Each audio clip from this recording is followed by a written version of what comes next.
üniversite Türkiye'nin gurur vesilesi. Aynı zamanda Kırgızistan'la Türkiye'nin bir tuganlık, yani kardeşlik duygusunun en güzel örneği.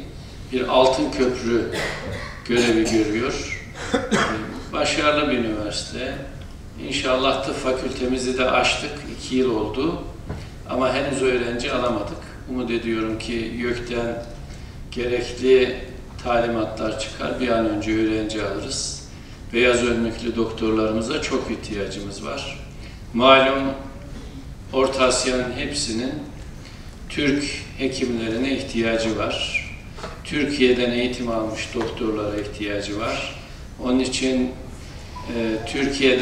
Türkiye gözüyle değil, eğer Orta Asya'dan bizim gözümüzle bakarsanız sizin kıymetiniz o zaman daha iyi anlaşılır. Kıymetinizin ölçüsü olmadığını biz biliyoruz. Umut ediyoruz ki Türkiye'deki vatandaşlarımız da bunun daha çok farkına varırlar.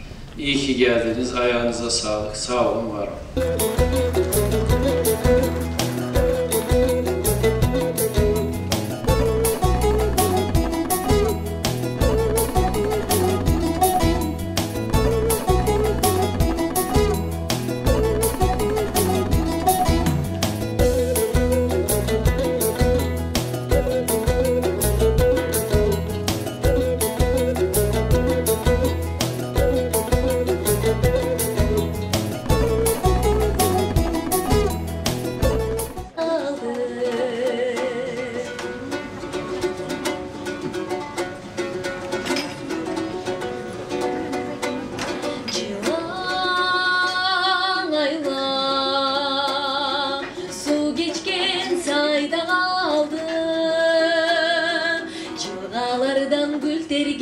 Çayda kaldı.